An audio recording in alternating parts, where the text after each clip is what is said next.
I'm Daniel Steeves with Beyond Solutions set of interviews for IntelligentHQ, hosted by Groupe INSEEC London. Today we're meeting with Richard Weaver, an ex-Metropolitan Police officer and principal at Business Advantage Partners.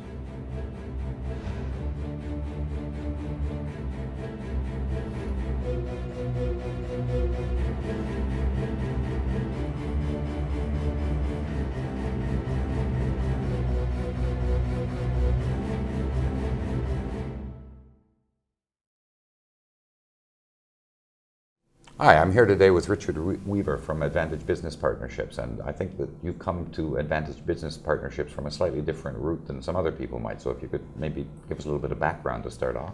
Absolutely. 30-year police officer, ended up as a chief inspector with the Met, biggest police force in the world, stretches across all of 32 London boroughs. But the last 10 years or so I was effectively helping out at senior management teams, whether that be working on a local borough or delivering some strategic change programs. The biggest one to note I've finished with was the growth of what's called the special constables, volunteer cops, people who give their time up to be police officers. And I was the police lead on all the recruitment and marketing, and then the growth of the 32 London borough management teams, which then had to look after, manage and supervise all these new officers. And that was a drive. And what was it there for? It was because in July 2012, we had the Olympics, and we had to deliver lots and lots of cops to deliver the Olympics. So I had to make sure that we had 9,600 different policing officers turning up during the Olympics, all volunteer cops. This is on top of the paid part. So we had to deliver a plan that was going to make that happen, and we delivered in excess of that 9,600, so I was really proud of that. And what that led me on to do was to become the one of three command officers for the North Greenwich Arena, which was the site for the basketball, the gymnastics, and both the Olympics and the Paralympics were the games. So that's my background.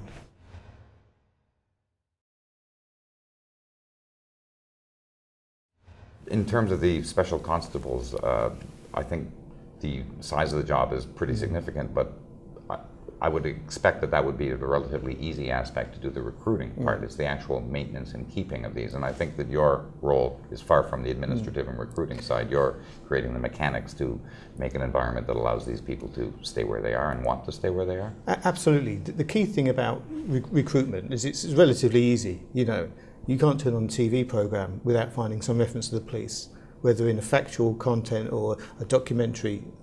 There is a general interest in what policing is about, especially within London. So we knew the recruitment piece was the key. It was how we then targeted individuals to make them be aware of what the requirement was. They had a minimum requirement that we needed them to fit. That's outside the legal framework which is always going to be there. But the key thing is once we'd attracted people, it's how do we maintain their interest? So I developed a process to keep them warm. We had a scripted response for other volunteers. We heavily use volunteers to make this work. So we had a scripted response course for volunteers to phone them up and say, you know, when did you last hear from us? What can we do for you? So we kept them warm. So when it got to the point of they were ready for training or for interview, they were still engaged.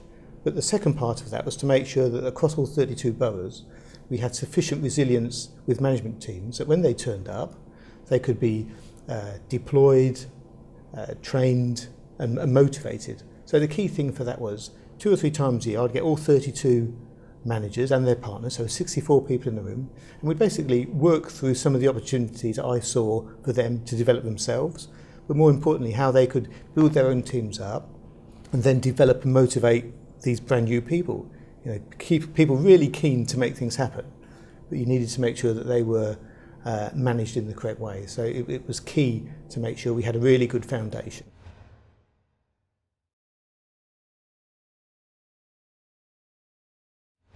So if we now fast forward past the Olympics and you're out of the police and you're wearing a suit instead of a uniform, which I think you've been doing for some years anyway, I'm taking the impression that you're applying all of that knowledge on a much smaller scale. So it's not the numbers anymore, but it's the bits and pieces of what the mechanics of how you did that, but now you're doing this with small business owners. Daniel, you're absolutely right. It's about the mechanics. It's whether it's a strategic plan, which is generally easier in some respects, come up with a strategic idea, generally quite easy. It's how you manage it. It's how you make the vision turn into reality. And I think, especially on a small business owner scale, on small business startups, they'll have a vision about where they want their business to go. But how do they make sure that the activity they're undertaking is actually driving business? You know, there'll be lots of people who will be doing things, and because of the closeness they are to the coalface of their business, you know, they're making these chairs, or they're making a product, and they're really focused on making that the best product they can. But they can be so close that what they don't recognise is all their competition and their customers are going off in a different direction because they've not had the opportunity to come back. And we term that as the helicopter view, the ability to distance yourself from the floor and to see what activity is happening around you to make sure that your marketing, your sales process, your pricing, your activities outside of the business, so your networking, is actually working. I'll speak to lots of people and they're doing lots and lots of really good activity, but it's not driving business. And then it affects their decision making, because their decision making ends up flawed. They make decisions based on what's generally good for them and rarely good for the customer.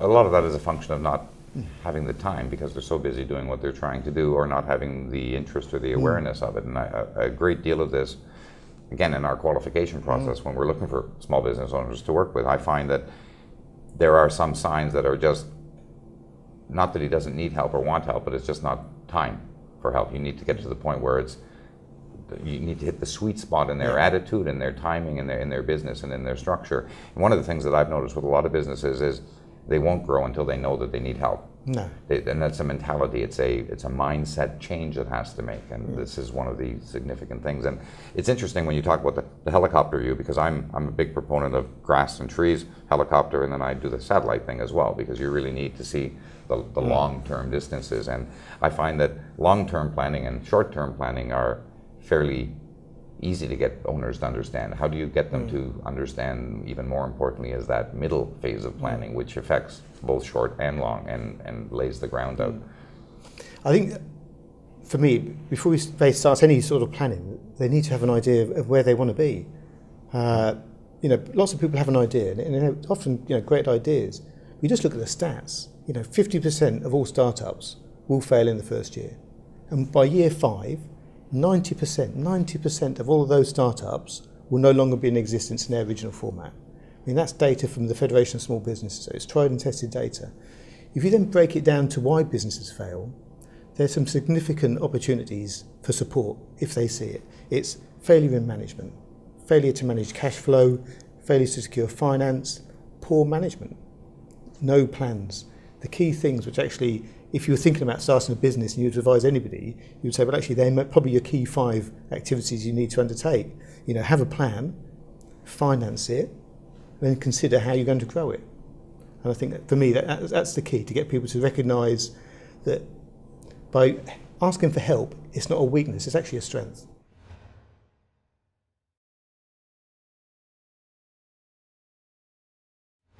I can't disagree with anything that you said, but I'd add one thing to it. There's a Hollywood scriptwriter named William Goldman. He wrote things like Princess Bride and Butch Cassidy and the Sundance Kid. And his lessons to people that are trying to write a movie or a book is to start the story after it starts and finish the story before it ends.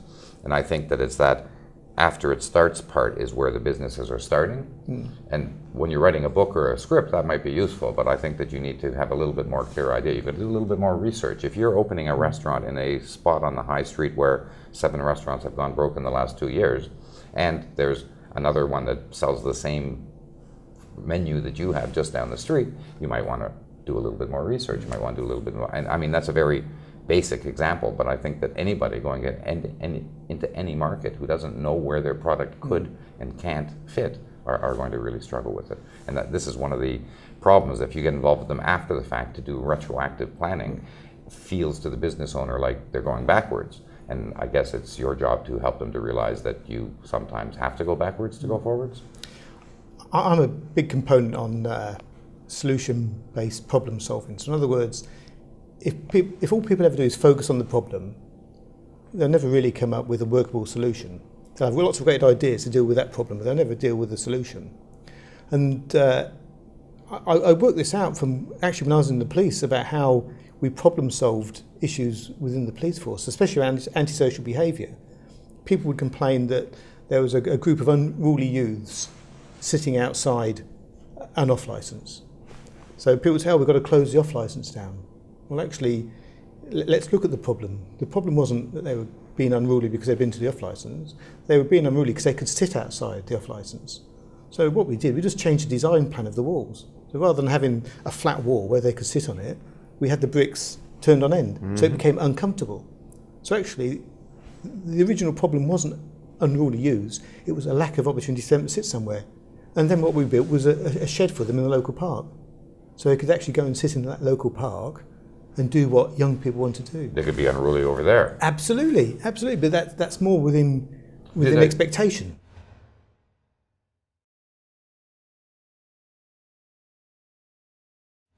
You've got a brilliant point there, because so much of the time in everything that I do in the technology space, there's a root cause analysis is required to figure out what went wrong. The problem is when you're in a case right there where you're trying to solve a problem that everybody wants to have solved. When you're doing that with the police, that's a much better thing. When we're going into a business, you or I, we're going in and we're looking at a root cause analysis to try to figure out the root of the problem so that we can stop it from happening again. But immediately the defenses go up, either with the direct client, the owner, or his staff, who are fighting back because they don't want to be blamed. And root cause analysis does show you what happened, so you can figure out how to blame, and then it becomes an attitude of how it's being presented. And sometimes if it is for blame and for a sacking, then fine, but even if it is the case, what you want to do is stop a problem from recurring. Absolutely, you're right. I think when I go into any discussion, I generally say to people, I want to be your critical friend. I want to be the person who you can trust, but will probably say things to you that your colleagues, family, friends may not. A whole host of psychological, social reasons why people won't do that. But I don't have to concern myself with that because they're my client. And they're your confidential client. Absolutely. And that thing about criticism, that's a key requirement. It's very easy to give criticism, but to give constructive criticism is the key. And if we can get people to think about their response, I mean, one of the techniques I use to people is, if I was to criticise anybody, they'll normally say, yes, but, and then they'll give a whole host of reasons why they didn't do something. But I'll be saying to people, try and use yes and. Because yes and makes people start to think about positive activity as opposed to the negative activities by saying yes, but, and then listing everything why it wasn't their fault.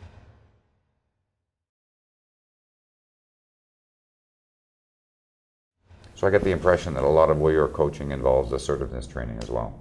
A little bit of assertiveness, yeah. I think it's about deciding what you want, what you want to happen to you, or whether that be your business as well. But actually, I suppose, to use layman language, it's to have the kahunas to move it on. To say to somebody, this is where I want to go, and this is what I want to do. And there's going to be certain things I'm going to have to do. You have to face up to your fears. And they could be fears of technology, they could be fears of a whole host of things. I was dealing with a guy the other day, and his senior managers were saying he doesn't do his timesheets. And I tried to break it down to what's stopping this individual doing this. And it was nothing to do about being lazy or being uncommitted. It didn't understand the technology. So I did that simple trainer piece of saying, well, actually, I don't know anything about this technology. Show me how it works. And actually, after about 5-10 minutes, he was really reflective and saying, well, I don't really know about this as much as I should. Do you know what? I'm going to go away and do some work on this. And that really, for me, was not the perfect outcome, but it was an outcome which builds. Because next time I see them next week, I'll be able to test that understanding and say, okay, show me now how much further you know about this system than you did a week ago.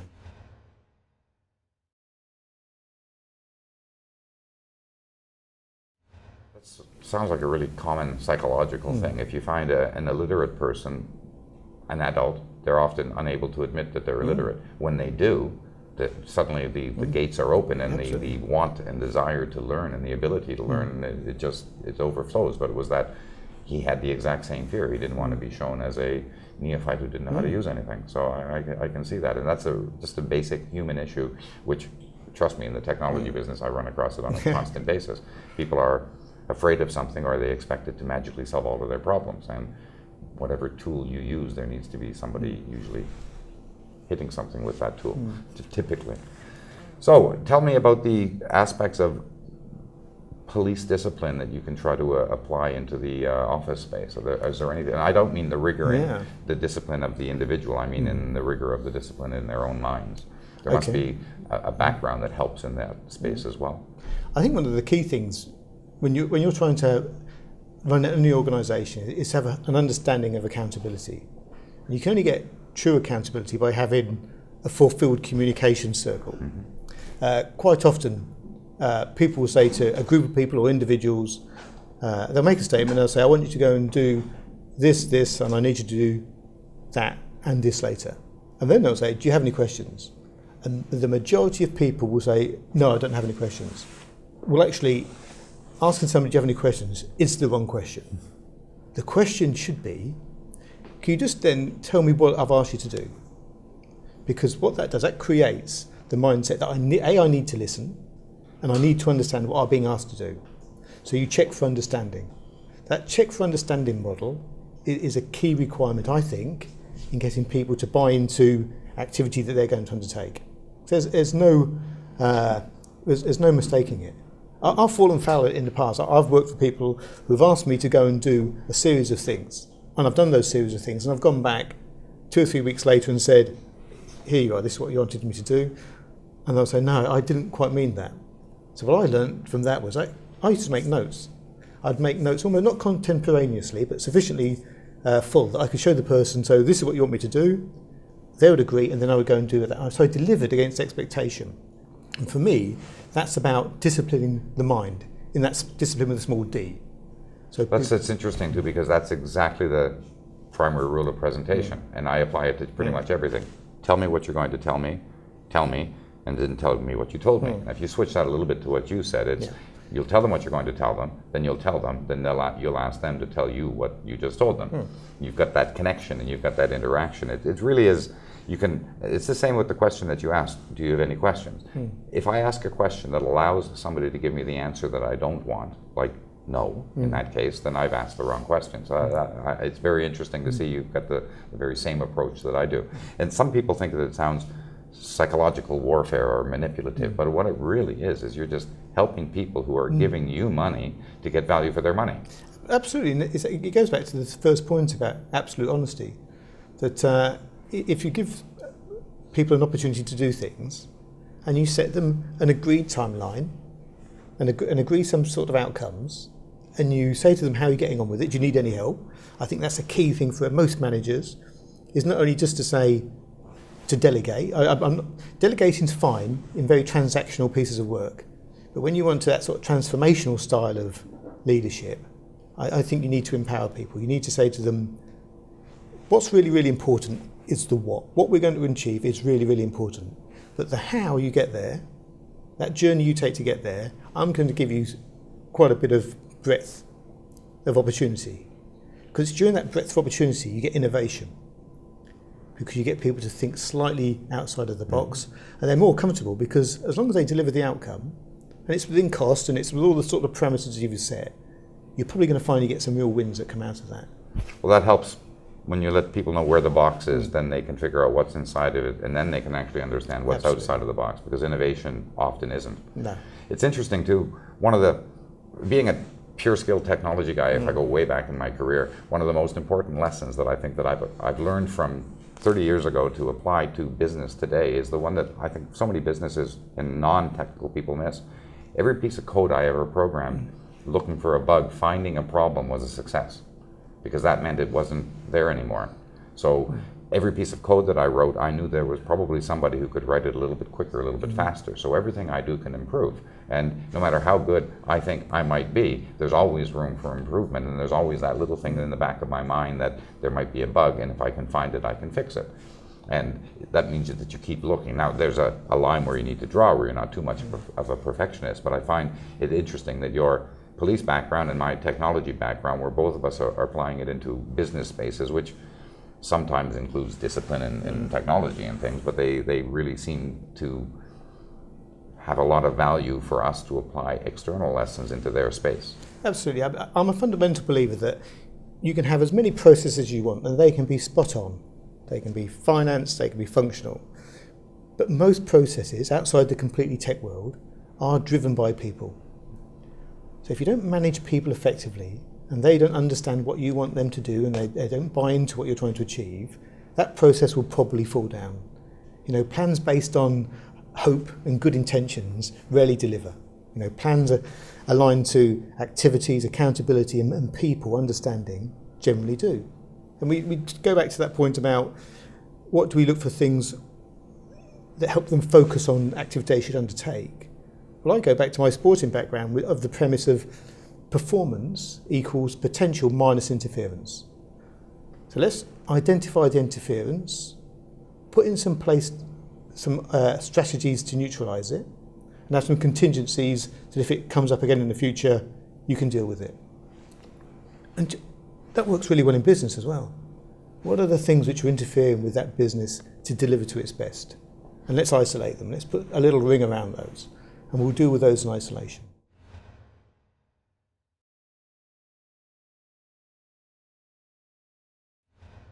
I guess probably the most complicated question that I have for you is regarding how everything changes. If I look at Twitter and I see the tweets that people send out that are these life-inspiring quotes, a lot of them I think they're wrong. Like the one that, never quit, keep going, you'll get there. And I'm thinking, well, no, at some point in time, you might want to quit because if you keep banging your head against the wall, it may be time to stop. The reason I'm asking this is, I know in the last 50 years we've used sporting and team analogies across the business world. I don't believe that the team analogies work the same way anymore because the teams aren't the same. It's not 11 people or 18 people or 6 people in the same room on the same pitch doing the same thing, being spoken to the same people beforehand. It's spread out. It's different types of communications. It's different types of requirements. Sometimes your team players don't even know that the other player exists. No. So how do you help to take your sporting analogies and your very close-knit military type, police type analogies and apply that into a constantly changing business environment? I think it's about being aware. I think the point you made about flippant remarks on Twitter, be the best you can. Who wouldn't want to be? I'm going to go out today and be really poor at what I do. I don't think it's a work ethic that ever going to succeed. So I think there's always an element of the sort of glib throwaway motivational comment.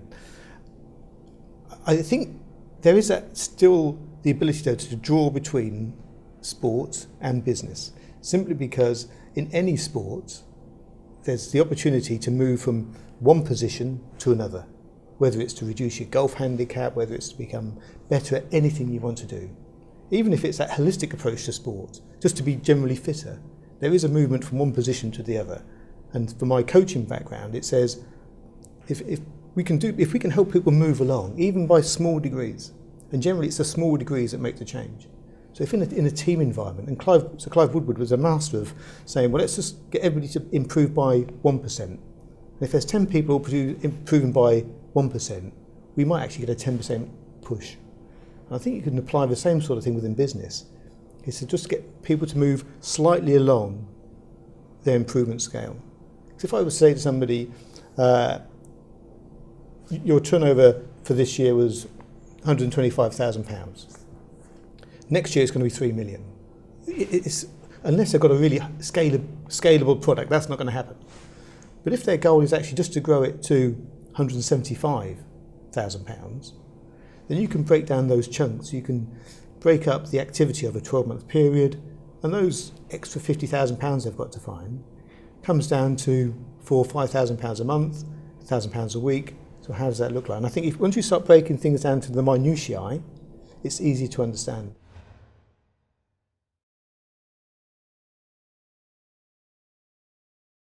Yeah, I'm big on building blocks. And if you get things down to the simple core and the simple element of something goes in, something happens, something comes out, and you can start plugging these things together, whether it's a technology solution or the way that your receptionist answers the phone and passes a call on to the salesman. It can always be applied in this type of a space. I guess what I think, in answer to my own question about the teaming aspect, I think the one thing that we have to keep learning and following from teams is the communications. if you don't know that somebody's passing you the ball and you're looking the other direction and it hits you on the back of the head, the team doesn't move ahead, right? No, absolutely. Not for too detailed a sports analogy, but that type of communications is even more critical as you're spread out. And I personally believe that everything in life, whether it's a project, a program, a financial investment, a marriage, or a team sport, if you don't communicate, you will fail, plain and simple. Absolutely. I don't think anybody would argue. Whenever I've done any work into why teams fail, the biggest issue that always comes up is poor communication, whether that's up the management line or horizontally between co-workers. And it's bi-directional on that management line because there's Absolutely. a fair bit of listening required as well. Yeah. And how do you make an organisation communicate better? And that's the key issue. And I don't think, irrespective of the Twitter glib comments, I don't think there's a short answer to that. I think it's about investing in people and generally trying to take them away from the workplace. And that sounds very new agey, but getting people away from the workplace is sometimes the best place for them.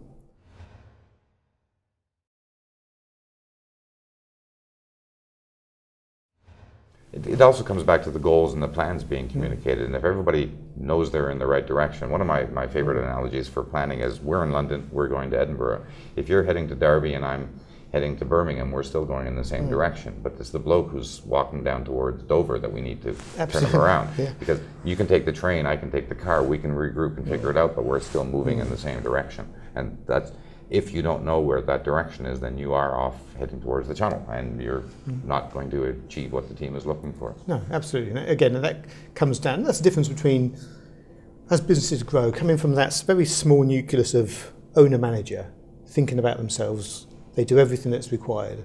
And they grow slightly and they might take on a couple of staff. But that skill set changes, doesn't it? You know, they've been required to just support themselves. Now they've got to support a couple of other people. As they grow again, that change from being the risk manager to the leader who's the risk taker, you know, and understanding the elements that are involved in being a risk taker are slightly different.